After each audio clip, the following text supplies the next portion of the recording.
Baik, malam ni kita start lah.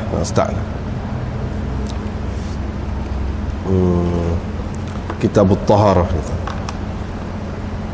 Sebelum start tu, nak sebutlah sikit, nak sebut sikit di sini sanad daripada sampai kepada pengarang Sunan Abi Dawud, iaitu Sulaiman bin Al-Ash'ath As-Sijistani.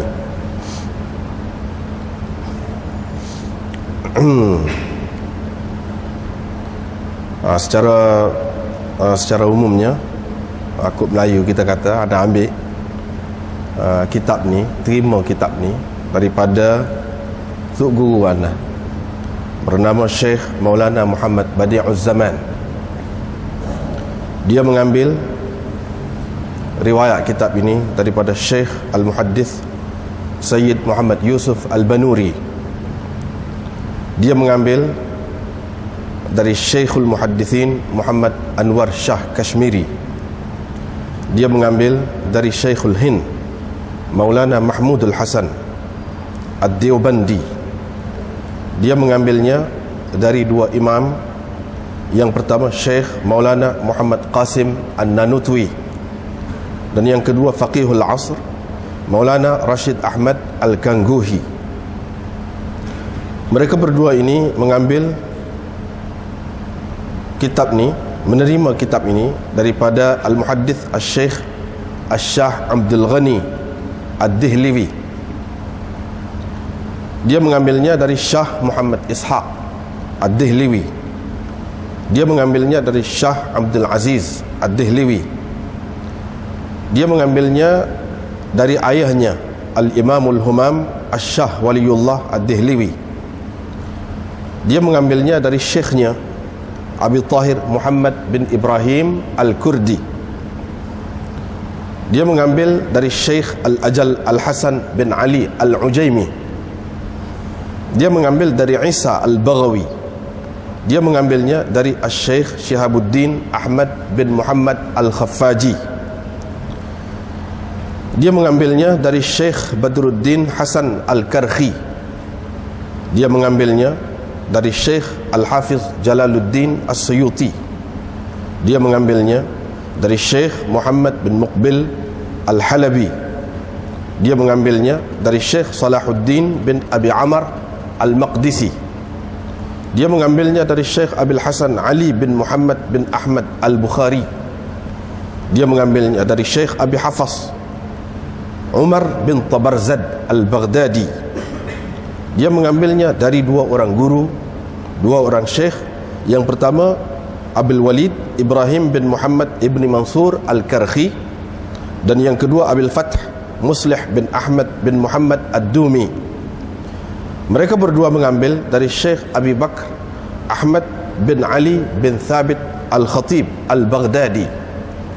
Dia mengambilnya dari Syekh Al-Qadhi Abi Amr Al-Qasim bin Ja'far bin Abdul Wahid Al-Hashimi. Dia mengambilnya dari Syekh Abi Ali Muhammad bin Ahmad bin Amr Al-Lu'lu'i Al-Misri. Dia mengambilnya dari pengarangnya Al-Syekh Al-Imam Abi Dawud Sulaiman bin Al-Ash'ath As-Sijistani. Seterusnya, apabila kita baca kitab ni akan datang daripada Abu Dawud tu dengan sanad masing-masing lah, dengan sanad yang seperti akan kita bertemu apabila kita baca kitab Sunan Abi Dawud.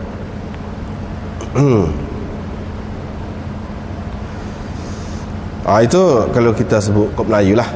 Kalau dari segi istilahnya, aqul akhbarana al-Syekh Maulana Muhammad Badi'uz Zaman an al-Syekh al-Muhaddith al-Sayyid Muhammad Yusuf Al-Banuri an Syekh al-Muhaddithin Muhammad Anwar Shah Al-Kashmiri an Syekh al-Hind Maulana Mahmud Al-Hasan Ad-Deobandi an al-Imamain al-Syekh Maulana Muhammad Qasim An-Nanutwi wa Faqih al-Asr Maulana Rashid Ahmad Al-Ganguhi qala حدثنا المحدث الشيخ الشاه عبد الغني الدهلوي قال حدثنا الشاه محمد إسحاق الدهلوي قال حدثنا الشاه عبد العزيز الدهلوي عن أبيه الإمام الهمام الشاه ولي الله الدهلوي عن شيخه أبي الطاهر محمد بن إبراهيم الكردي عن الشيخ الأجل الحسن بن علي العجيمي عن الشيخ عيسى البغوي عن الشيخ شهاب الدين أحمد بن محمد الخفاجي عن الشيخ بدر الدين حسن الكرخي عن الشيخ الحافظ جلال الدين السيوطي عن الشيخ محمد بن مقبل الحلبي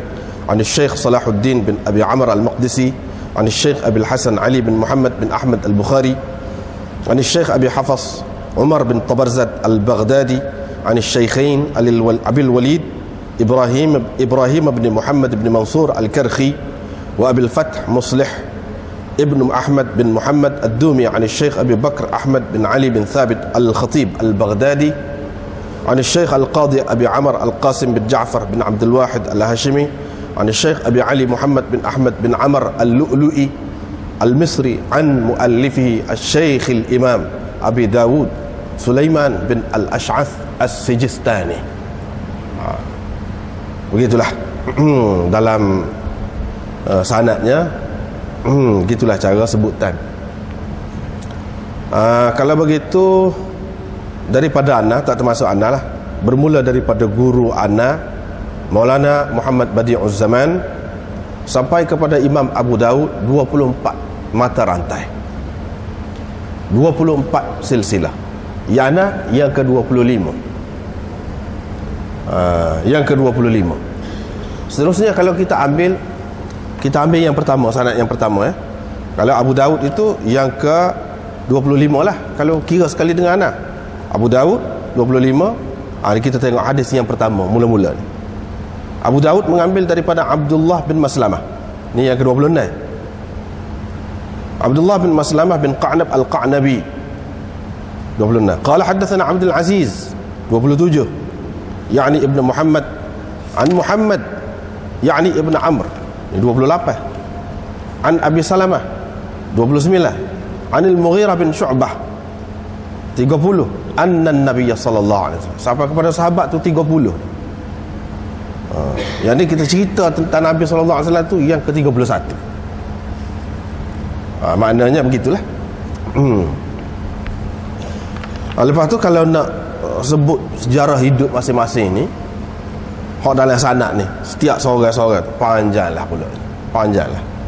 Kita tidak bermaksud sekarang ni nak menceritakan seorang demi seorang tu. Dan orang-orang ni adalah orang-orang yang besar dalam sejarah dakwah Islam.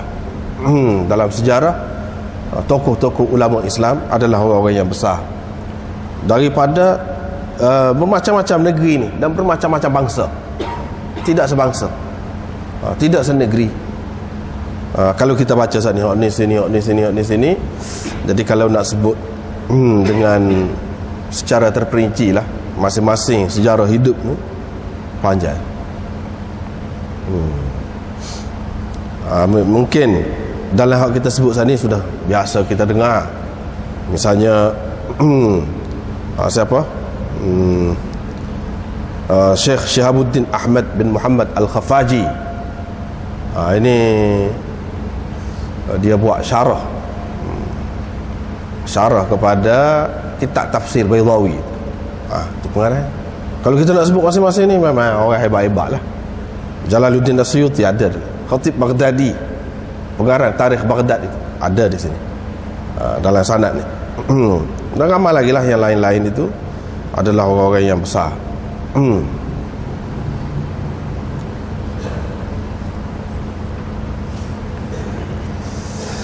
Baiklah, kita sekarang ni pergi masuk selalulah. Daripada anak kepada Abu Daud yang ke-25 kalau kira sekali dengan anak. Lepas tu ini anak murid dia ambil Bismillahirrahmanirrahim, Kitabut Taharah, Babut Takhalli 'inda qada'il hajah. وبه قال حدثنا عبد الله بن مسلمة بن قعنب القعنبي قال حدثنا عبد العزيز يعني ابن محمد عن محمد يعني ابن عمرو عن أبي سلمة عن المغيرة بن شعبة أن النبي صلى الله عليه وسلم كان إذا ذهب المذهب أبعد. وبه قال حدثنا مسدد بن مسرهد قال حدثنا عيسى بن يونس قال حدثنا إسماعيل بن عبد الملك عن أبي الزبير عن جابر بن عبد الله قال إن النبي صلى الله عليه وسلم كان إذا أراد البراز انطلق حتى لا يراه أحد. باب الرجل يتبوأ لبوله. وبه قال حدثنا موسى بن إسماعيل قال حدثنا حماد قال أخبرنا أبو التياح قال حدثني الشيخ قال لما قدم عبد الله بن عباس البصرة فكان يحدث عن أبي موسى فكتب عبد الله إلى أبي موسى يسأله عن أشياء فكتب إليه أبو موسى أني كنت مع رسول الله صلى الله عليه وسلم ذات يوم فأراد أن يبول فأتى دمثا في أصل جدار فبالح ثم قال إذا أراد أحدكم أن يبول فليرتد لبوله موضعا باب ما يقول الرجل إذا دخل الخلاء. وفي قال حدثنا مسدد بن المسرهد قال حدثنا حماد بن زيد وعبد الوارث عن عبد العزيز عن أنس بن مالك قال كان رسول الله صلى الله عليه وسلم إذا دخل الخلاء قال عن حماد قال اللهم إني أعوذ بك. وقال عن عبد الوارث قال أعوذ بالله من الخبث والخبائث. وبه قال حدثنا الحسن بن عمرو يعني السدوسي قال أخبرنا وكيع عن شعبة عن عبد العزيز هو ابن صهيب عن أنس بهذا الحديث قال اللهم إني أعوذ بك. وقال شعبة وقال مرة أعوذ بالله. وقال وهيب عن عبد العزيز فليتعوذ بالله. وبه قال حدثنا عمرو بن مرزوق قال أخبرنا شعبة عن قتادة عن النضر بن أنس عن زيد بن أرقم عن رسول الله صلى الله عليه وسلم قال إن هذه الحشوش محتضرة فإذا أتى أحدكم الخلاء فليقل أعوذ بالله من الخبث والخبائث.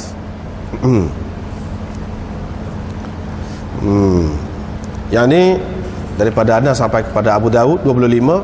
Daripada Abu Daud qala haddatsana wa bihi qala haddatsana Abdullah bin Maslamah. Ini ia ke-26 lah, Abdullah bin Maslamah. Dan seterusnya kira lah, tak serupa lah. Dalam sanad tu ada yang rekas, ada yang panjang, tak sama lah. Tapi sampai kepada Abu Daud itu 25 mata rantai, tidak putus.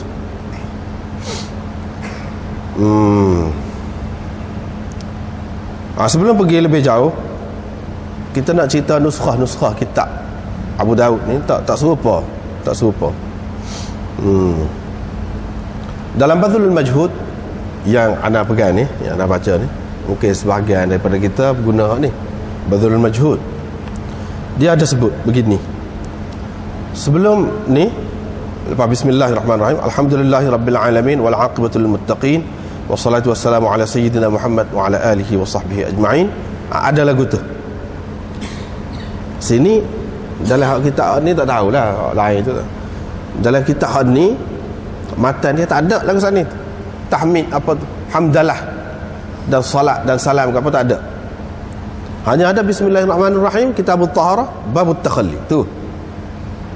Tetapi ada dalam setengah-setengah nuskhah, iaitu nuskhah bertulis kepunyaan Maulana Ahmad Ali As-Saharanfuri, Maulana Ahmad Ali Al-Muhaddith As-Saharanfuri. Ada sebelum kitabut taharah, lepas bismillahirrahmanirrahim ni alhamdulillahirabbil alamin wal aqibatul muttaqin. Ada Ahmad Ali Saharanfuri ni hak mana? Iaitulah muhasyi kepada Sahih Bukhari. Pembuat hasyiah Sahih Bukhari, cetakan Pakistan, cetakan India tu, tepi tu Ahmad Ali ni lah. Dalam nuskha dia ada tadi. Dalam nuskha Mesir begini. Wabihi qala haddatsana Abu Ali Muhammad bin Amr Al-Lu'lu'i qala haddatsana Abu Dawud Sulaiman bin Al-Ash'ath As-Sijistani fil Muharram, pada bulan Muharram tahun 275. Pada tahun 275 Abu Daud menceritakan, meriwayatkan kitab dia ni kepada anak murid dia, iaitu Abu Ali Muhammad bin Amr Al-Lu'lu'i tadi, pada tahun 275. Gitu dalam nuskha Mesir. Ni tak ada ni. Kita baca tak ada. Dalam nuskhah Mujtabaiyah dan Kanfuriyah, ini nuskhah cetakan Mujtabaiyah di Delhi, India, dan Kanfur ini pun cetakan India juga. Ada gini pula, tak serupa. Wa qala akhbarana al-Imam al-Hafiz Abu Bakr Ahmad bin Ali bin Thabit al-Khatib al-Baghdadi. Dia start daripada Khatib Baghdadi. Tadi anda sudah baca dah sanad tadi. Ada Khatib Baghdadi. Start situ. Dalam nuskhah Mujtabaiyah dan Kanfuriyah. Qala akhbarana al-Imam al-Qadi Abu Amr al-Qasim bin Ja'far bin Abdul Wahid al-Hashimi.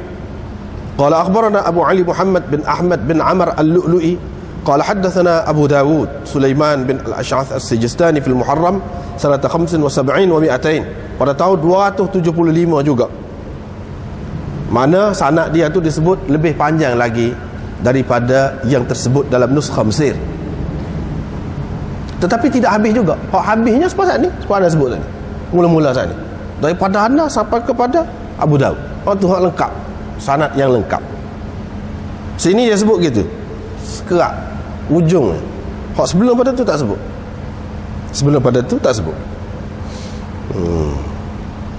Tetapi dalam nuskhah-nuskhah lama tidak ada semua yang tersebut sebelum tadi. Semua nuskhah Mujtabaiyah, Kanfuriyah, nuskhah Mesir dan nuskhah Maulana Ahmad Ali ada tambahan begitu, semua tak ada semua. Adanya serupa ni, Bismillahirrahmanirrahim, Kitabut Taharah, Babut Takhalli 'inda qada'il hajah, wa bihi qala hadatsana Abdullah bin Maslamah, selalu. Tak ada dah lain-lain. Itu nak ayat beza.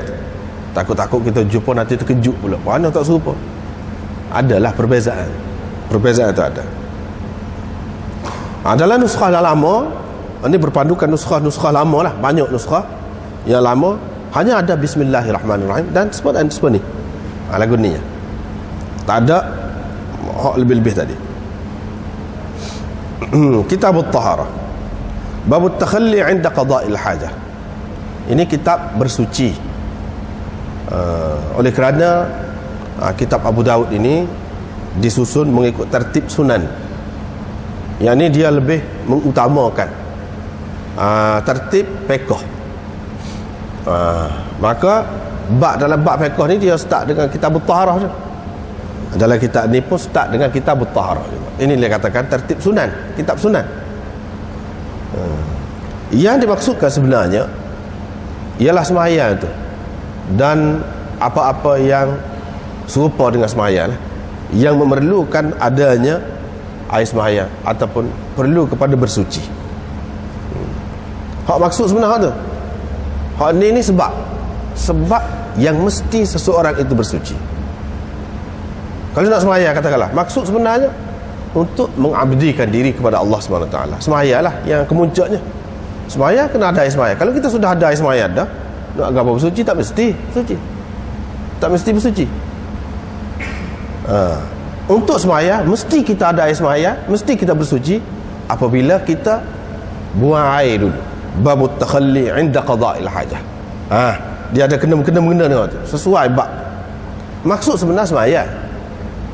Tetapi nak sembahyang tidak mesti ada air sembahyang. Tidak semesti ada ambil air sembahyang dulu. Tak mesti. Kalau sudah ada dah air sembahyang, baru mesti ambil air sembahyang apabila seseorang itu telah qada hajat. Sebab itu dia buat tajuk hak mula-mula sekali, at-takhalli 'inda qada'il hajah. Yang bersembunyi, bersendiri pada ketika qada hajat. Qada hajat. Bila seseorang itu qada hajat, sama ada buang air kecil ataupun air besar, maka mestilah dia kena sembahyang. Seolah-olahnya Imam Abu Daud nak mentafsirkan ayat Al-Quran berkenaan dengan air sembahyang ni, berkenaan dengan air sembahyang. A'udzubillahi minasyaitonir rajim. Ya ayyuhalladzina amanu idza qumtum ilas salah faghsilu wujuhakum wa aydiyakum ilal marafiq wamsahu bi ru'usikum wa arjulakum ilal ka'bayn. Ya ayyuhalladzina amanu idza qumtum ilas salah. Apabila kamu nak pergi sembahyang, faghsilu wujuhakum, kamu kena basuh muka. Yang ni ambil air sembahyang lah. Basuh muka, basuh tangan, sapu siku, sapu kepala dan basuh kaki. Itu perintah Al-Quran. Seolah-olahnya Imam Abu Daud nak mentafsirkan maksud ayat itu. Allah SWT perintah bila nak sembahyang kena ambil air sembahyang ni. Perintah mesti kah? Kau perintah dalam keadaan lagu mana? Ketika seseorang itu dalam keadaan lagu mana? Dia nak berkata dalam keadaan seseorang itu berhadas. Sesoalnya kalau kita takdirkan, kita kalau mengaji nahwu gapo dia ada banyak takdir itu. Ya ayyuhallazina amanu idza qumtum ila shalah. Mana idza aradtumul qiyam ila shalah wa antum muhditsin, dalam keadaan kamu berhadas. Atau wa antum muhditsun. Dalam keadaan kamu berhadas. Bila kamu nak pergi semaya dan kamu berhadas, maka kena basuh muka begini-gini. Yang ini perintah itu berkait dengan orang yang berhadas. Kalau tidak, perintah itu tidak wajib. Tak mesti ambil air semaya bila nak semaya. Hak perintah Allah SWT, faghsilu, basuh muka. Yang ini suruh ambil air semaya. Wajib kah? Tidak wajib. Hak wajib tu bila? Apa perintah ni? Kalau kita mengaji usul fiqh, perintah ni faghsilu, asal amar ini lil wujub, memberi makna wajib. Sebab itulah ada mazhab zahiri ya. Mazhab zahiri dia kata wajib. Ada air semaya, dia pun kena ambil air semaya. Sebab mengikut perintah Allah SWT. Dia tak ayat situ. Kamu berhadas, kalau kamu tidak berhadas, bila kamu nak semaya saja, kamu kena ambil air semaya. Dia pegang dengan tu. Sebab dia kata perintah asalnya wajib. Imam Abu Daud secara senyap-senyap, secara halus, secara isyarat, dia nak ayat, dia tidak setuju dengan pendapat itu. Dia tidak setuju. Ini cara pengarang-pengarang ni, dia halus cara dia susun kitab. Dia tidak setuju dengan pendapat itu, pendapat pokok zahiri. Sebab apa? Tak mesti. Baru mesti ambil air sembahyang ni apabila qada hajat. Apabila qada hajat. Sebab apa? Kalau kita baca ayat seterusnya, dia ada kaitan dengan pergi qada hajat ke apa tu. Ada kaitan dengan hal tu. Dari situlah Imam Abu Daud buat tajuk mula-mula qada hajat. Apabila qada hajat, tak kira buang air besar ke, air kecil ke, kenalah ambil air sembahyang. Perintah Allah kata wajib tu ketika tu. Ketika lepas qada hajat ataupun dalam keadaan berhadas. Wa antum muhdithun. Ataupun muhdithin, yakni hala kaunikum muhdithin, dalam keadaan kamu berhadas. Barulah faghsilu wujuhakum, ada perintah.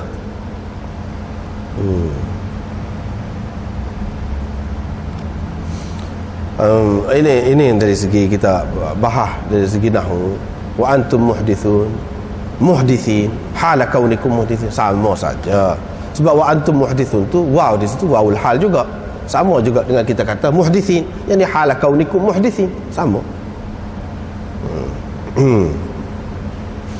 Tetapi Imam Abu Daud pergi ke depan sikit lagi. Dia bukan sekadar nak rayak bila kita berhadas, kita nak semaya, kita nak buat sesuatu yang perlu kepada air semaya, tidak semesti semaya. Sesuatu yang perlu kepada air semaya,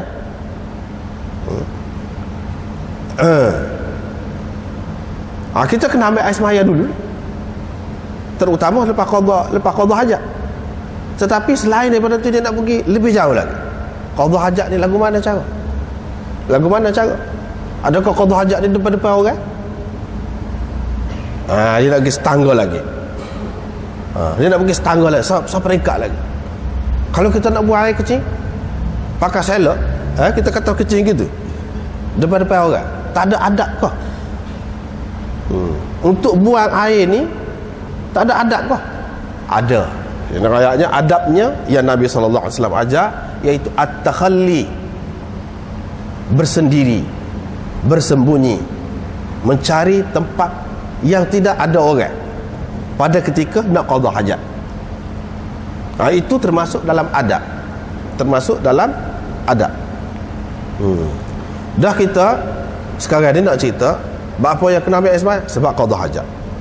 Belah-belah tu dah cerita bab qada hajat dah. Cerita lagi pasal adab dia, pasal tata cara dia. Di sini disebutkan adab itu. Sebab yang kita nak belajar daripada sunnah bukan qada hajat tu sendiri. Qada hajat tu orang kafir pun qada hajat juga. Hak tu hak semula jadi manusia. Nak buang air besar ke air kecil, hak tu biasa tu, lumrah. Semua orang buat. Hak beza kita daripada orang kafir apa dia? Adab. Sebab tu dia buat babut takhalli 'inda qada'il hajah.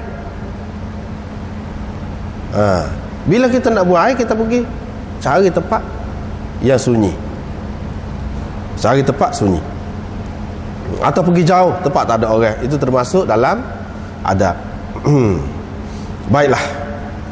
Seterusnya bermulalah hadis yang pertama dalam kitab Abu Daud. Wa bihi qala haddatsana Abdullah bin Maslamah. Mungkin setengah-setengah tu tak ada sanad ni. Setengah-setengah tu kalau kita terjemahan boleh jadi tak ada sanad. Tak ada sanad. Kalau yang ada, sebab tu ana lebih kenal pakai hak asal. Senang nanti akan datang kita nak bincang, kita nak wayak sini ada masalah mana sanad dia, senang. Kalau tidak hanya matan sajalah, lafaz hadis sajalah yang kita dapat. Baiklah, di sini ada haddatsana Abdullah bin Maslamah. Haddatsana selalu. Dari segi anak baca tadi, nanti nak macam gitu. Ini permulaan kita ayat lepas tu tak payah ayat dah lah. Lepas tu tak payah ayat. Anda baca tadi wa bihi qala haddatsana Abdullah bin Maslamah. Ambil mana wa bihi qala? Dan wa bihi tu ha tu dhamir tu. Dhamir tu balik ke mana? Balik ke mana? Wa bihi qala haddatsana Abdullah bin Maslamah.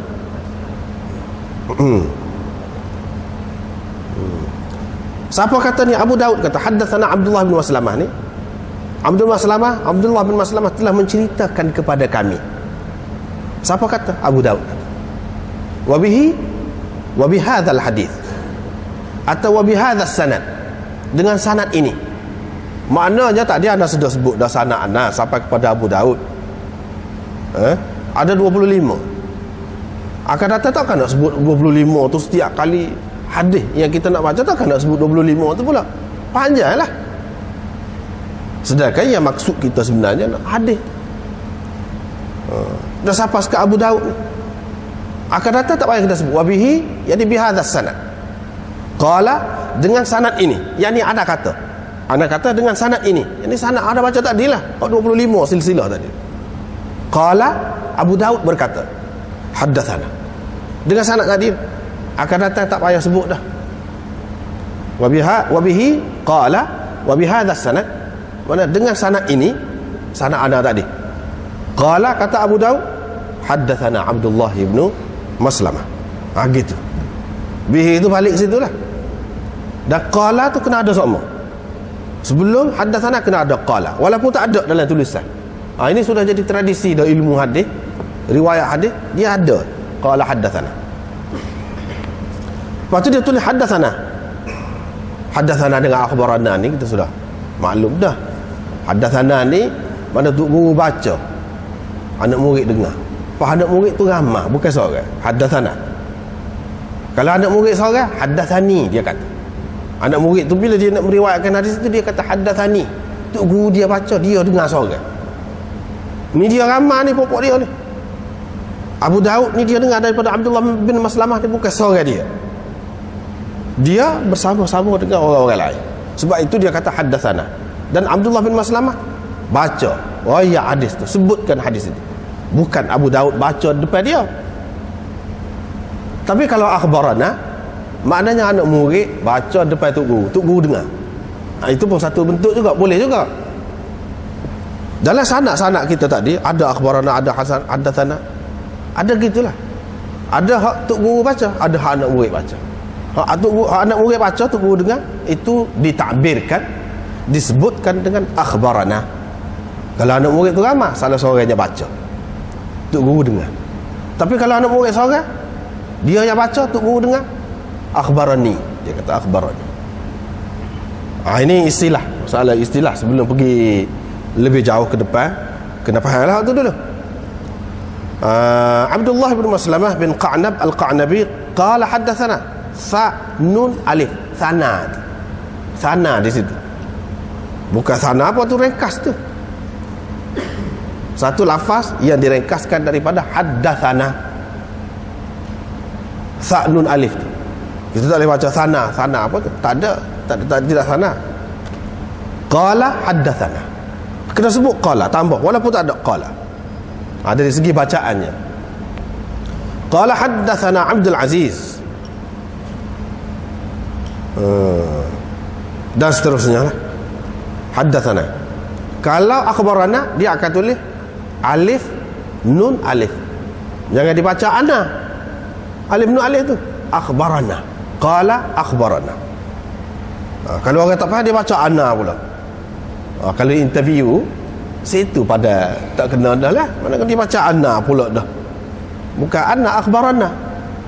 Kalau alif nun alif, kena faham asal. Alif nun alif maknanya akhbarana. Sebelum akhbarana pun kena ada qala juga. Kena baca qala walaupun tak ada dalam tulisan. Ini sudah kaedah lah, sudah jadi kaedah.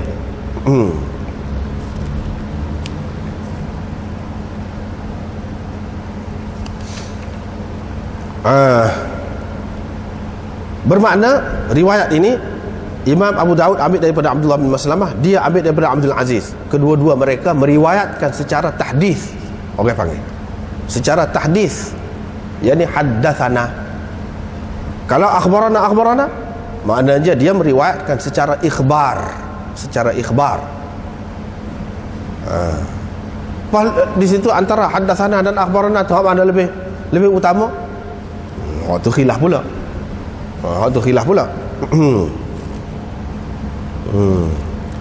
Lepas tu dia ambil Abdul Aziz ambil an Muhammad yakni Ibn Amrin. Muhammad Ibn Amrin.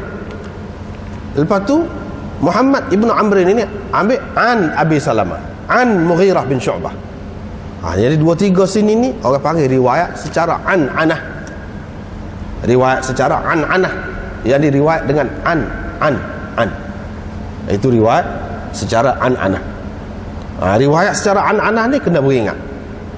Boleh jadi berlaku inqita' di situ, putus sanad. Boleh jadi. Sebenarnya tidak bersambung sanad. Tapi di sini tak jadi masalah. Sini memang bersambung. Setengah-setengah tempat kena beringat lah. Kalau riwayat secara an-anah, terutama kalau yang meriwayatkan secara an-anah itu seorang mudallis.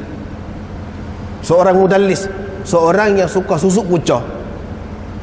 Dia tak sebut tu guru dia kat atas. Katakanlah di sini Muhammad Ibnu Amrin ini dia kata ambil daripada Abi Salamah. Sebenarnya dia tidak ambil daripada Abi Salamah terus secara langsung, tapi ada orang lain, orang tengah, ada orang lain. Orang tu ambil daripada Abi Salamah. Bukan dia ni Muhammad bin Amr ini tu ambil daripada Abi Salamah. Boleh jadi begitu kalau riwayat secara an-anah. Boleh jadi. Dan kalau dia tidak sebut orang tadi, hak tengah tadi, tidak salah. Tidak boleh kita kata salah, dia langgar kaedah, dia tinggal kaedah. Tidak salah. Cuma baru salah kalau dia tu seorang mudallis. Seorang mudallis maknanya seorang yang diketahui oleh ulama rijal hadis sebagai seorang yang selalu menyembunyikan tok guru dia. Kerana sesuatu dia menyembunyikan itu. Misalnya tok guru dia tu orang yang tidak kuat, orang lemah. Kalau dia sebut, menyebabkan orang hukum riwayat dia tu dengan dhaif, riwayat dhaif, ataupun riwayat itu orang tidak boleh terima, tak boleh percaya. Sebab apa? Tok guru dia tu terkenal sebagai pendusta misalnya. Sebab itu dia tak sebut tok guru dia tu. Hak dia ambil, dia tu ambil daripada orang yang zahirnya semua orang maklum sebagai orang yang baik, orang yang molek. Kecuali orang lagu tu. Kalau dia riwayat secara an-anah, tak boleh pakai. Kalau tidak, masih boleh lagi tengok keadaan lah. Sebab tu kalau kita belajar dalam usul hadis, kita akan jumpalah benda-benda ni. Kita akan jumpalah benda-benda ni. Riwayat siapa, riwayat selalu riwayat secara an-anah ni siapa, senarai dia. Orang ni. Lepas tu orang ni setara mana, orang ni setara mana, orang ni an-anah dia, irsal dia tak terpakai langsung. Ada, kita boleh tahu lah, ada senarai dia. Orang ni yang selalu melakukan anah, selalu melakukan tadlis. Siapa dia orang itu? Lepas tu tadlis yang paling teruk, siapa dia suka melakukan. Hak tu kena bidang lain lah pula, bab lain. Cuma sini kita nak secara sepintas selalu sahaja. Apa yang nak disebutkan di sini ialah selepas daripada hak dua tu di atas ni adalah riwayat secara an-anah orang panggil. Riwayat secara an-anah tidak salah sekiranya perawi-perawi dia tu memang sabit, terbukti bertemu atau semasa sempat berguru ke, tak apalah kalau macam tu.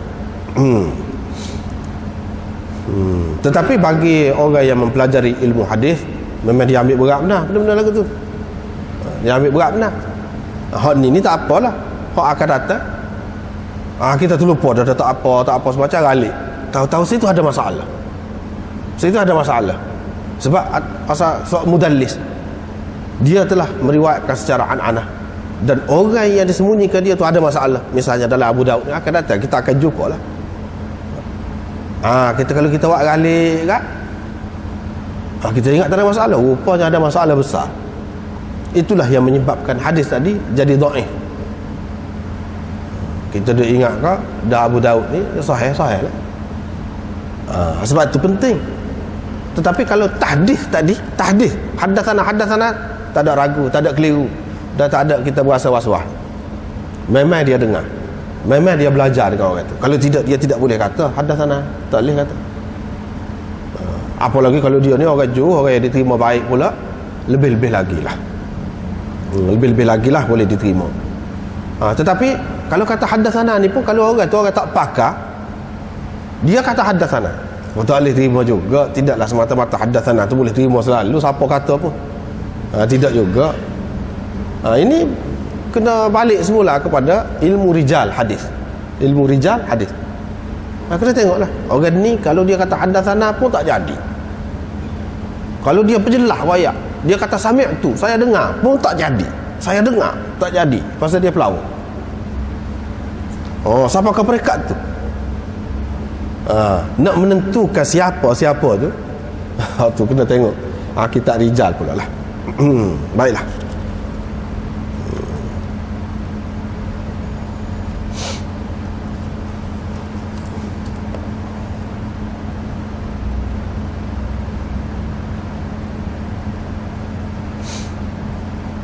Kalau ada kitab Badrul Majhud ini molek, sebenarnya kalau boleh baca pula, mengaji molek, dia rakyat sasa tu, perawi-perawi ni, misalnya Abdullah bin Maslamah bin Qa'nab Al-Qa'ni, setara mana orang berdasarkan kitab-kitab rijal, walaupun tidaklah sedetail kitab-kitab rijal sendiri, tetapi banyak kalah dia rakyat tu, banyak kalah.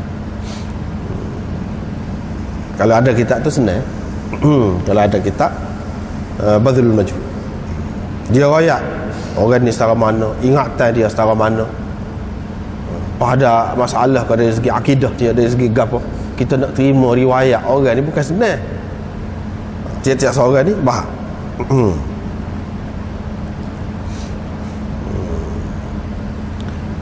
Itu baiklah. Qala haddatsana Abdul Aziz yakni Ibnu Muhammad.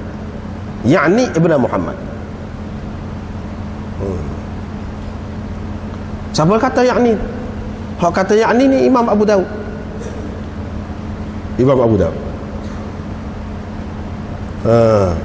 Tok guru Imam Abu Daud ambil daripada Abdullah bin Maslamah bin Qa'nab Al-Qa'nabi.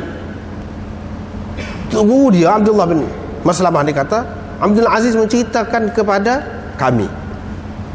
Abdul Aziz mana? Yakni maksud tok guru saya Abdullah bin Maslamah. Hak dia kata Abdul Aziz ni, Abdul Aziz bin Muhammad, bukan Abdul Aziz lain, Abdul Aziz bin Muhammad. Tapi tok guru dia tak kata Abdul Aziz bin Muhammad. Ini bukan Abdullah bin Maslamah kata ni, yakni Ibnu Muhammad, yakni ni Abu Daud kata. Maksud beliau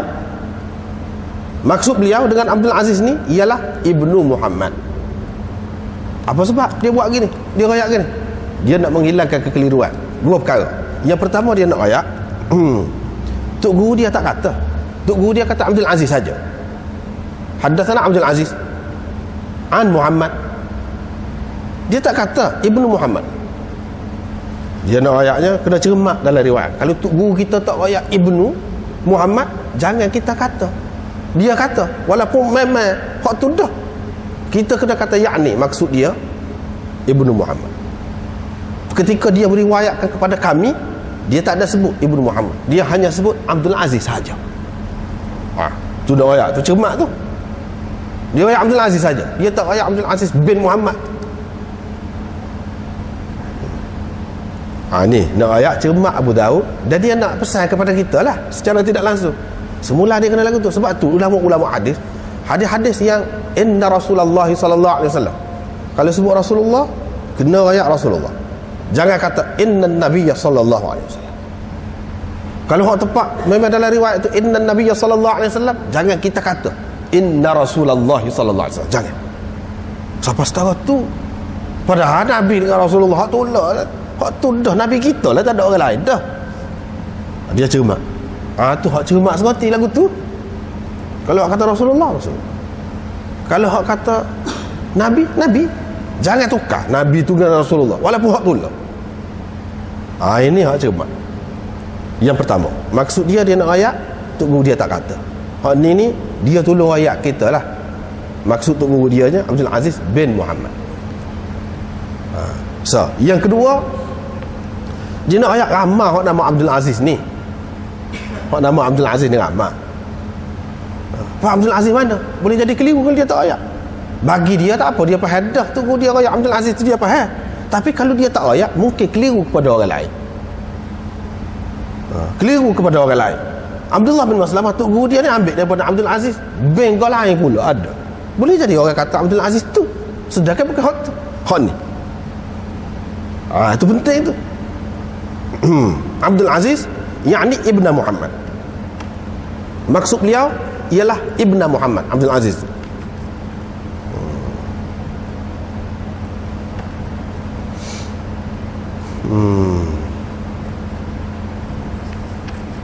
Lepas tu dia kata an Muhammad, dia mengambil hadis ini dari Muhammad, yakni pula yakni Ibnu Amr, maksudnya ya Muhammad bin Amr, bukan Muhammad lain. Muhammad ni pun ramai juga, tapi tok guru dia Abdul Aziz tak ayat Muhammad bin gapo dia, bin Amr tak ayat, dia ayat Muhammad saja. Jadi dia ambil Abdul Aziz ni ambil daripada Muhammad. Dia ayat Muhammad menceritakan kepada kami gini-gini. Muhammad mana? Muhammad mana? Dia tidak ayat. Bila sebut yakni, itu nak menentukan yang dimaksudkan dengan Muhammad itu Muhammad mana? Muhammad bin Amr.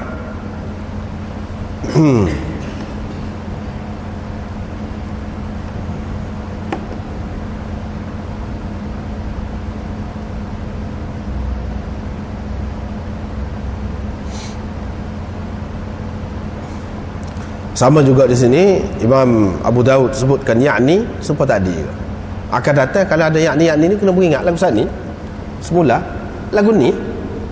Lepas tu hadatsana ke apa sebut sekali je padat dah semula lagu tu. Daripada Abi Salamah, daripada Mughirah bin Syu'bah, bahawa Nabi sallallahu alaihi wasallam kana idza dhahaba al-madhhaba ab'ada.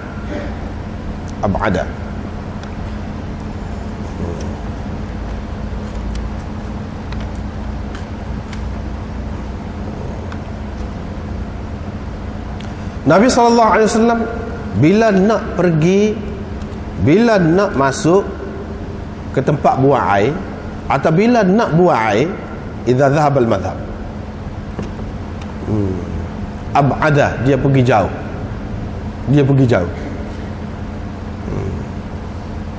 Bila dia nak buang air, idza dhahaba al-madhhaba, mana idza arada al-khala, idza arada qada al-hajah ab'ada, itu makna dhahab al-madhhab. Al-madhhab makna di sini tempat pergi. Tempat pergi itu bukan maksud tempat pergi saja gitu, tempat pergi buang air. Dia pergi jauh, ab'ada, pergi jauh. Kalau kita nak terjemah biar mudah, iaitu bila Nabi sallallahu alaihi wasallam nak buang air, dia pergi jauh. Dia pergi, dia cari tempat jauh, ab'ada. Ini termasuk dalam adab. Ni cerita zaman dulu pergi jauh ni. cerita zaman dulu. Sebab kalau dekat-dekat tidak ada takhalli tadi, tak boleh nak bersembunyi, bersendiri, tidak bersendiri, dah orang ramai, kena pergi jauh, baru tak ada orang, kena pergi jauh. Ini sunnah Nabi SAW. Sunnah Nabi SAW. Pak kita kalau nak buai dah mengikut sunnah, adab hak moleknya, nak buai pergi jauh, pergi cari jambai hak jauh. Kau pergi jauh kalau ke mana? Tak ada kena-mengena. Ni nak ayat kalau tak ada jambai, tak ada tempat orang ramai, kita pergi tempat jauh. Nabi SAW sendiri bila kemudiannya dibuat bilik air ataupun tempat buang air, dia buang air di rumah dia saja, dia tak keluar pergi jauh pun. Ada dalam riwayat yang lain. Hak naknya kepada dia, kita kena sediakan tempat yang mana kita ni lindung daripada orang ramai, daripada pandangan orang ramai. Begitu juga satu tempat kita kena buat, kita kena sediakan, kena cari. Kalau tak ada, tak boleh, kena pergi jauh, pergi jauh lah, supaya orang tidak bunyi bila kita buang air tu. Mungkin menjejekkan orang kembang dengar tu. Kita kena sedia lagu tu. Kalau dalam rumah pun, kalau boleh jauh sikit, setengah-setengah orang tak lalu makan apabila bunyi buang air ke apa.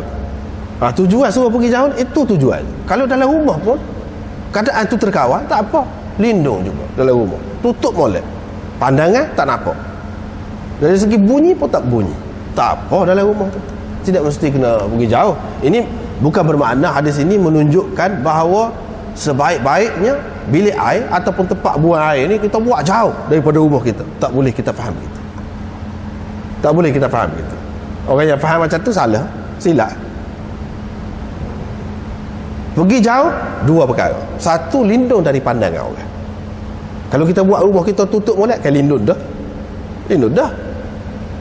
Tujuan pergi jauh tu, maksud tu, bila sudah sampai maksud tu, walaupun tidak pergi jauh, sama juga. Kita ikut sunnah juga. Hakikatnya, makna dia, ruh sunnah. Itulah yang dikatakan ruh sunnah. Setengah-setengah orang dia tidak faham. Dia tidak faham ruh sunnah. Dia pergi faham Nabi naik unta, kita nak naik unta juga. Nabi naik kuda, kita nak naik kuda juga. Sebab sunnah. Nabi tak aja naik kereta. Dia tidak faham ruh sunnah. Kalau kita faham ruh sunnah, Nabi boleh jalan. Dia tidak naik unta pun, dia tak naik kuda pun boleh jalan. Apa dia tidak jalan? Dia unggah boleh juga. Apa dia tidak unggah? Dia naik unta, dia naik kuda, kenderaan yang terpantas lah pada masa dia. Dia naik. Bermakna dia menerima perubahan itu. Kalau ada sesuatu yang boleh menyampaikan kita kepada sesuatu tempat dengan cepat, ini maksud dia, boleh kita guna itu. Tidak lari daripada ruh sunnah.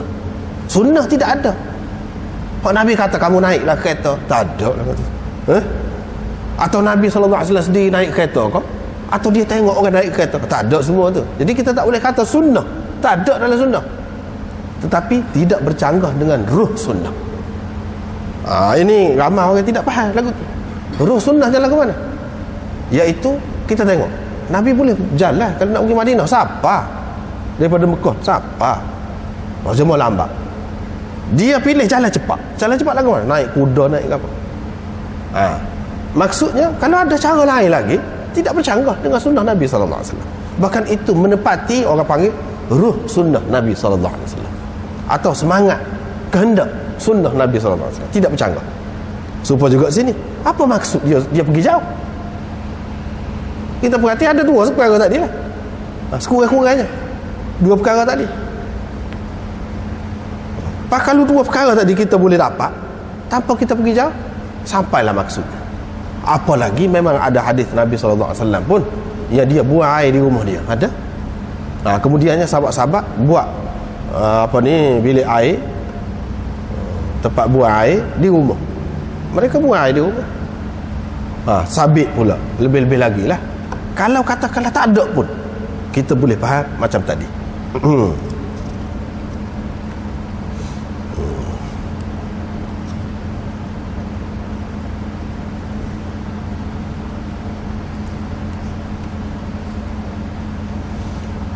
Lepas tu haddatsana wa bihi qala haddatsana Musaddad bin Musarhad qala haddatsana Isa bin Yunus Qala hadatsana Ismail bin Abdul Malik an Abi Zubair an Jabir bin Abdullah qala inna an-nabiy sallallahu alaihi wasallam kana idza arada al-baraz intalaqa hatta la yarahu ahad. Nabi sallallahu alaihi wasallam bila nak pergi buang air besar, dia berjalan hingga tidak ada sesiapa pun nampak baginda sallallahu alaihi wasallam. Hingga tidak ada siapa pun nampak dia. Bila dia nak buang air, dia akan pergi jauh sehingga tak ada orang nampak dia. Ini pun serupa dengan hak tadi juga, termasuk dalam adab.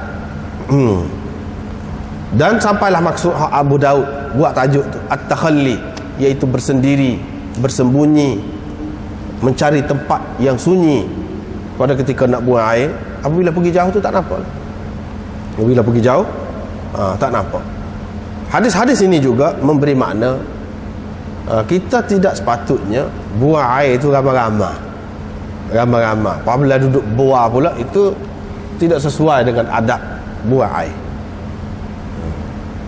Kalau semoleknya, kalau tempat dalam rumah kau di mana kau, seorang lah masuk.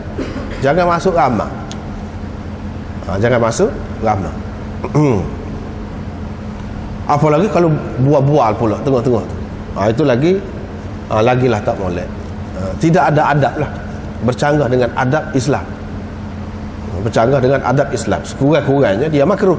Sekurang-kurangnya. Kalau tidak haram pun sekurang-kurangnya makruh. Dengan sebab itu tidaklah boleh buat gitu. Ini maksud pergi jauh tadi. Pergi jauh tu termasuk berlaku lah. Lepas tu banyak lagi perbahasannya. Ada yang kata bahawa Nabi SAW ni najis dia tu hilang. Bila dia buang air saja hilang. Tak ada. Ada yang mengatakan begitu. Ada pun dalam hadis-hadis pun ada juga sebut gitu. Apa perlu pergi jauh? Apa perlu pergi jauh? Bagi mereka ini dia jawab, Nabi SAW banyak perkara dia buat bukan untuk dia. Dia nak ajar orang lain. Setara dia tu pun dia pergi jauh. Orang lain lebih-lebih lagi lah. Setara dia tu pun jaga orang lain lebih-lebih lagi lah. Kena jaga perkara-perkara yang menjijikkan orang, yang menyebabkan orang jadi kembal, kita kata janganlah dibuat. Setara dia pun dia jaga, orang lain lebih-lebih lagi. Satu golongan ulama lagi dia kata ini menunjukkan bahawa Nabi SAW seperti orang lain. Seperti orang lain. Najis dia seperti orang lain. Dan hadis-hadis yang menyebutkan bumi telan apa tu masih boleh dipertikaikan. Masih boleh dibahas banyak perkara lagi. Dipertikaikan. Dia seperti orang lain. Kalaulah ditelan oleh bumi, apa ya, ada ketikanya Nabi SAW kencing tu dia bubuh dalam bekas. Lepas tu sahabat pergi buang ataupun isteri dia pergi buang. Padahal tu hak riwayat sahih. Tak telan apa? Dah kalau suci, apa yang tidak pakai ambil buat kita kata kenangan? Sebab ambil rambut dia ke apa ke? Tak ada. Ini menunjukkan mereka menganggap itu najis juga. Walaupun Nabi SAW dia sebagai manusia sama seperti orang lain. Seperti mana dia sakit, dia buang air begitu. Sebab itu dia pergi jauh. Bukan semata-mata kerana dia nak tunjuk kepada orang. Ini ada dua pendapat lah di sini. Ada dua pendapat.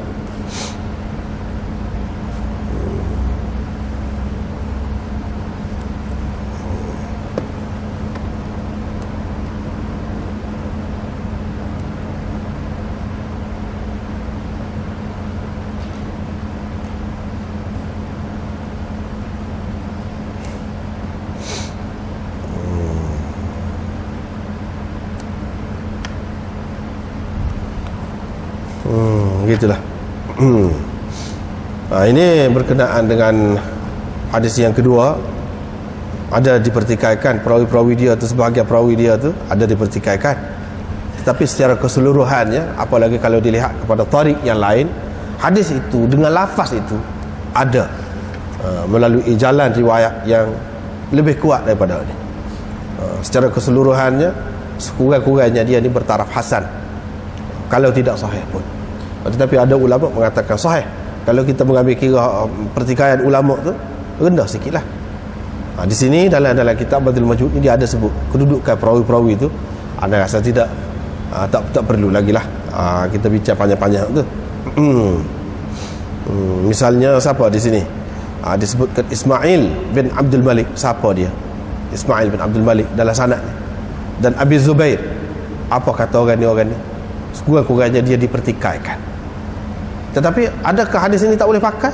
Isi dia tu, matan dia tidak boleh pakai, sebab banyak melalui tarik yang lain selain daripada demon ni. Bukan demon ni saja yang meriwayatkan hadis ini. Kalau kita belajar dalam Tirmizi mengatakan hadis ini hasan sahih, misalnya hasan sahih ataupun dhaif sahih, ada juga kata dia, atau dhaif hasan. Hak dia kata hasan tu isyarat kepada tarik yang lain. Hak sanad dia tu tidak hasan, tak lagi, memang dhaif. Tapi dia kata hasan ataupun dia kata sahih berdasarkan tarik yang lain, dia isyarat saja. Tapi orang-orang yang tidak faham, dia kata memang orang-orang perawi-perawi dia tu memang mengikut Tirmizinya perawi sahih, sebab dia kata sahih.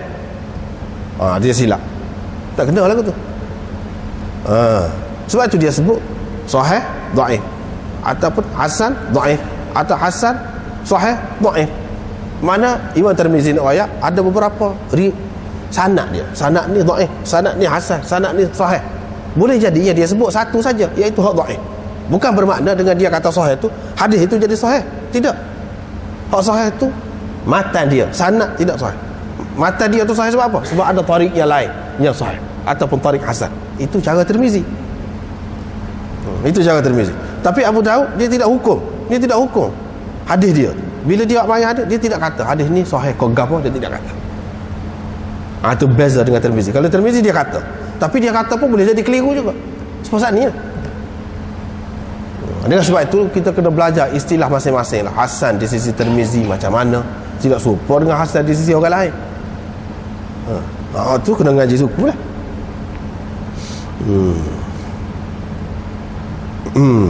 Baiklah. Babur rajul yatabawwa'u li baulihi. Ini bab ar-rajul, babur rajul, seseorang. Ini bab ar-rajuli yatabawwa'u, seseorang itu perlu mencari tempat yang sesuai untuk buang air kecil. Yatabawwa'u li baulihi maknanya perlu. Di sini orang panggil, kalau dalam istilahnya balaghah orang panggil khabariyah lafzan insya'iyah makna. Nampak cerita saja, bukan cerita ni. Bukan cerita, mana hendaklah seseorang itu mencari. Ini liyatabawwa ar-rajul li baulihi, seseolahnya dia kata begitu. Ini orang panggil khabariyah lafzan insya'iyah makna. Dari segi zahirnya cerita saja. Kalau kita terjemah zahir dia ni, seseorang itu boleh ataupun dapat, kalau cerita mencari tempat yang sesuai untuk kencingnya. Apa makna? Dapat atau boleh? Tak boleh pakai. Tidak. Hendaklah seseorang itu mencari tempat yang sesuai untuk buang air kecil. Ini orang panggil khabariyah lafzan insya'iyah makna. Walaupun lafaz ini yatabawwa'u ni khabar, tapi dia bukan dengan makna khabar itu. Banyak sekali dalam Quran kau ulama-ulama faham lagu tadi. La yamassuhu illa al-mutahharun. La yamassuhu illa al-mutahharun. Imam Syafi'i, orang lain lagi, ramai lagi mengatakan jangan menyentuhnya kecuali orang-orang yang suci. Jangan menyentuh Quran. Bukan tidak boleh menyentuh Quran. Apa tak boleh? Kalau orang tu tak ada air semaya, dia boleh sentuh, tidak jadi gatal tangan dia, sakit ke tangan dia. Tak. Tapi kalau nak kira dari segi lafaz dia tu khabar tu cerita, tidak boleh. Demon ni takwil, bukan tidak boleh, jangan. Itu insya. Tidak boleh, jangan menyentuhnya. Ini orang panggil khabar, tapi hakikat maksudnya iaitu nak suruh kita gapo-gapo, buat gapo-gapo. Macam sini boleh cari tempat. Apa makna boleh cari? Tak sedap lagu tu. Dan tak ada makna. Memang orang boleh cari, apa tak boleh cari? Cari jamban boleh cari. Dengan sebab itu kita kena pakai liyatabawwa. Hendaklah seseorang itu mencari tempat yang sesuai untuk buang air kecil. Nak buang air kecil ni kena cari tempat yang sesuai. Kalau tadi at-takhalli 'inda qada'il hajah, qada'il hajah tu umum. Air besar pun boleh, air kecil pun boleh. Tapi dalam hadis disebutkan, di antara hadis, idza aradal baraz. Aradal baraz, baraz itu dengan makna buang air besar. Walaupun asalnya makna pergi ke tanah lapang, tanah kosong. Maksud untuk buang air besar. Ni dia nak buat untuk buang air kecil pula. Adakah mudah-mudah kita boleh buang air kecil? Sebagaimana nak buang air besar, kita kena ada adab dia. Buang air kecil pun kena ada adab juga. Tetapi tidaklah ditekankan sangat supaya kita ni cari tempat sunyi, pergi jauh sangat, nusuk sangat. Tidaklah sampai begitu buang air kecil. Tapi kena cari tempat yang sesuai. Sesuai ni lagu mana? Sesuai ni tempat yang tidak ngecik, kita kata. Air kecil tu mari balik ngecik kepada kita. Itu makna tempat yang sesuai.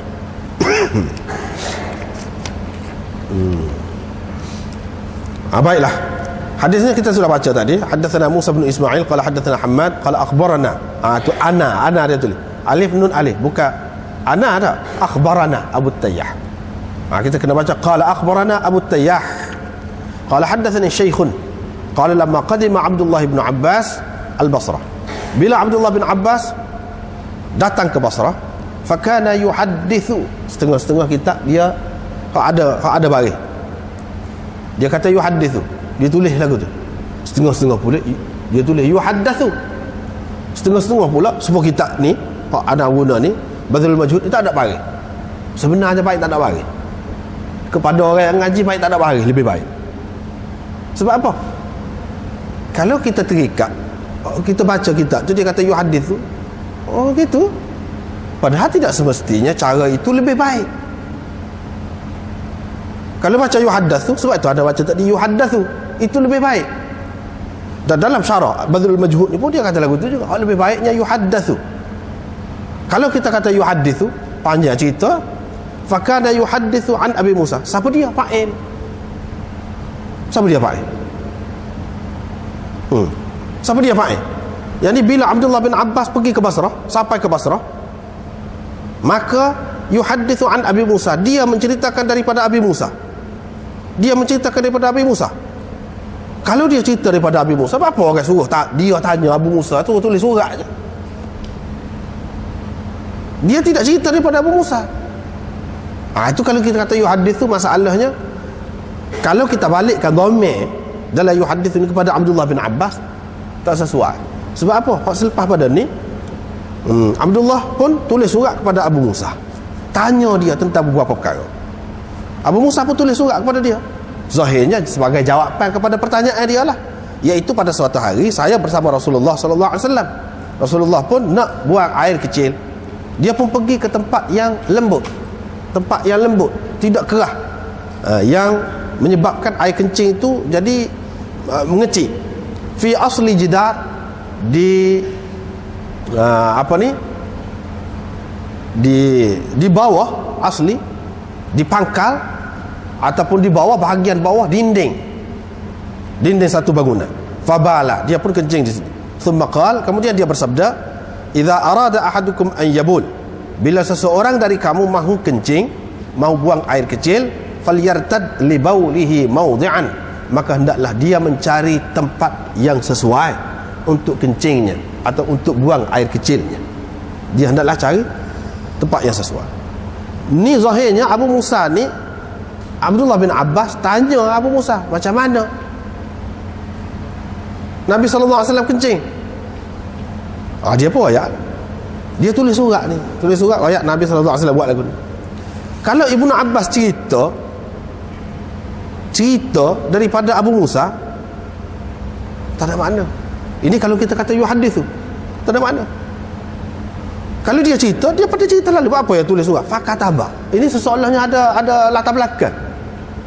Seseolahnya orang tanya dia, macam mana Abu Musa ada cerita kencing di tempat yang sesuai, yang lembut begini. Adakah tuan tahu? Dia tidak tahu. Dia pun tulis surat kepada Abu Musa. Itu latar belakang dia. Dan latar belakang ini tidak sesuai kalau kita kata yuhadith. Tak sesuai. Sebab ada fakatabah lepas pada yuhadithu tu baru fakatabah. Kalau hak dia cerita daripada Abu Musa, hak ni tak perlu dia tulis surat. Tulis surat ni kemudian. Ini perkara yang kena perhati. Tapi itu satu perkara. Kalau kita tidak kata yuhadithu ni fa'il dia Abdullah bin Abbas, siapa? Siapa? Kalau kita kata fakana, dhamir ni dhamir sya'an, dia kata dhamir sya'an. Yuhadithu hak nasabahnya di sini dalam sanad ni sebelum Abdullah bin Abbas syekhun. Abu Tayyah kata haddatsani syekhun. Syekhun itulah yang menceritakan daripada Abi Musa. Fakataba Abdullah ila Abi Musa.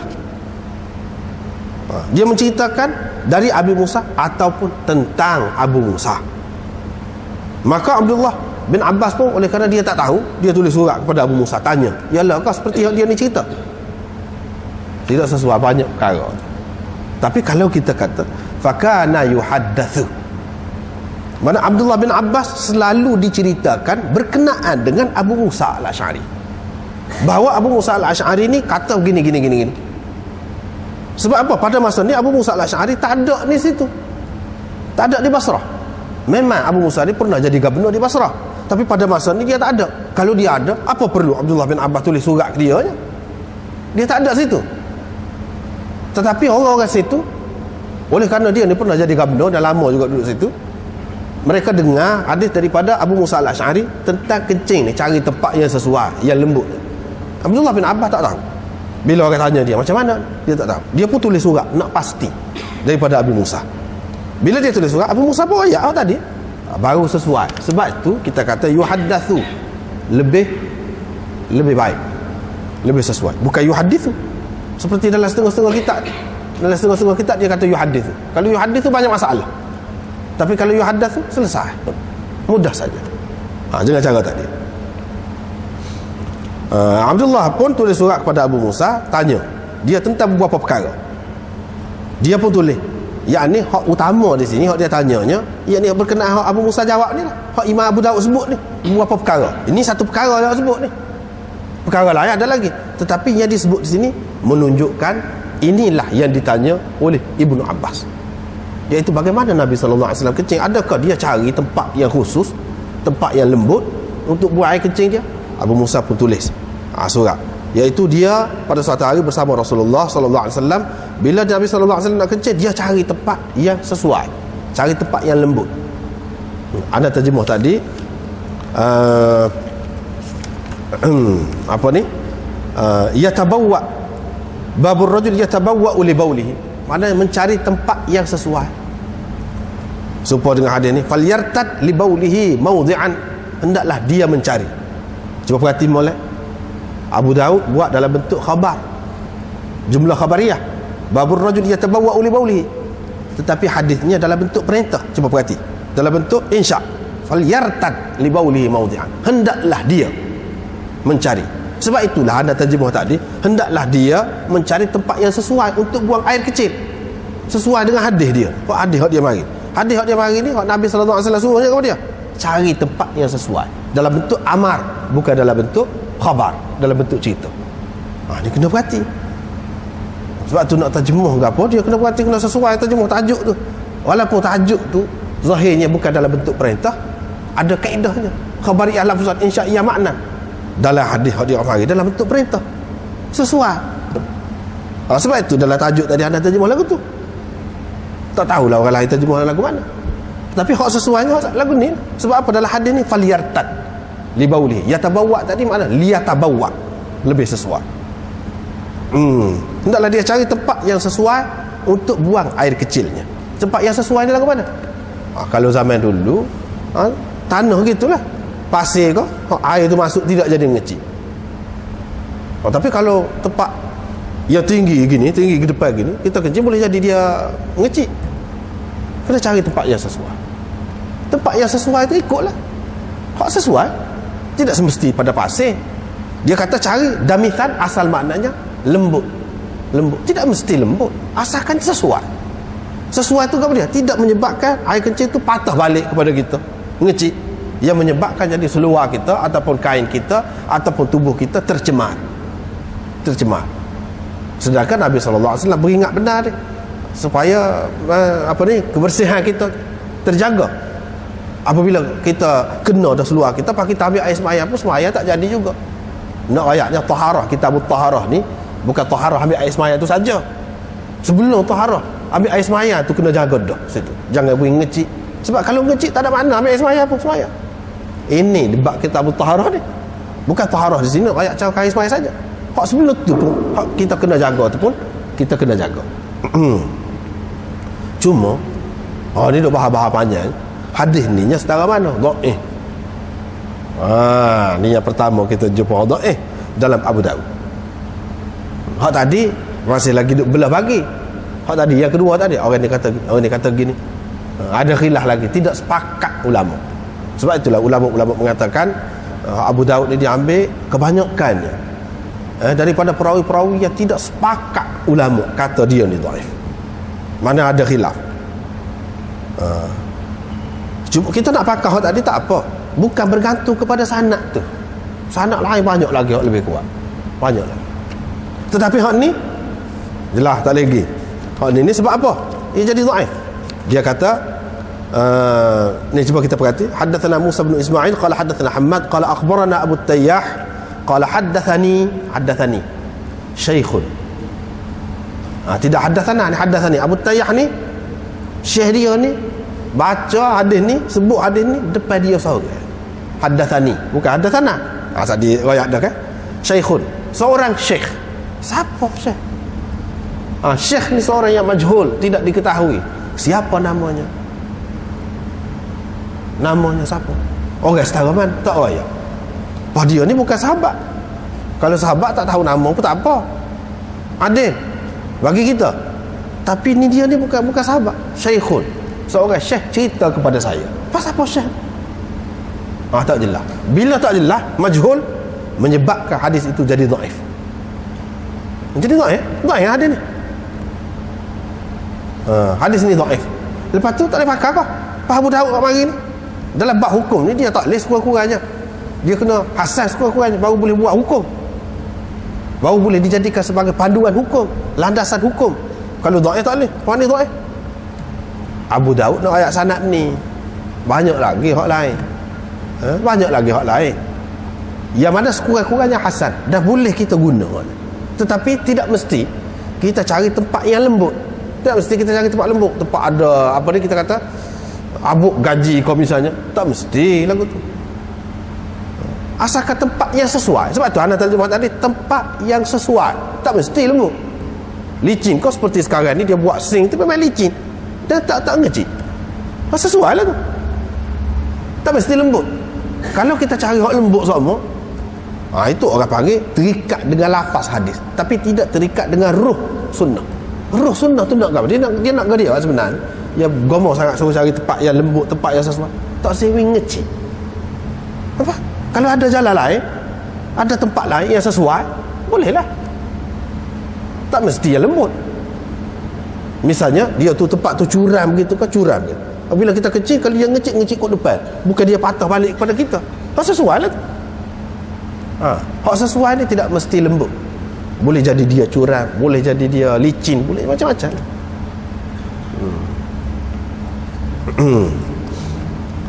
Ini hadis ini dhaif. Sebab itu Syaukani pun mengatakan hadis ini dhaif. Dan dalam Badrul Majhud pun dia kata sebab apa? Sebab jahalah syekh itu seorang yang tidak diketahui. Syekh ni dalam istilah hadis ni tidak semestinya orang molek syekh. Kadang-kadang menunjukkan lemah syekh. Kita kata syekh ni orang tinggi lah. Ada, tak mesti. Boleh jadi dia tu tidak kuat syekh, hanya orang tua saja, orang tua. Sebut orang tua tu kadang-kadang dia tidak tua pun, tapi support orang tua. Nyanyuk kau misalnya kita kata kurang ingatan kau, menunjukkan kelemahan. Cuma dia tak saya kata lah dengan lafaz yang terang dalam bentuk CP-CP ya kata. Hadis ini dhaif. Hak ni lah sanad ni. Tetapi kandungan hadis ini boleh dipakai banyak lagi tempat lain. Banyak lagi di tempat lain.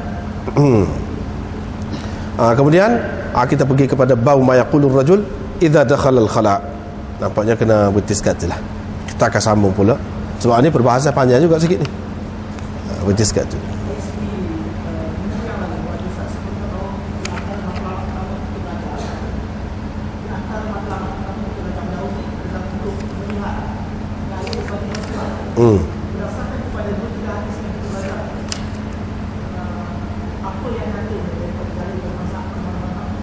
Tak ada lagi, tak sampai lagi. Tak sampai lagi. Ini umum lagi, umum lagi. Ini masalah adab, semua kata memang molek buat gini. Tak ada khilaf. Ini dalil kepada semua lah, dalil kepada semua. Dia nak ayat dalil. Jadi ini dalil kepada semua, semua orang terima ini adab ni sebagai adab Islam. Tetapi hak yang jadi khilaf tak sampai lagi, tak sampai lagi. Wallahu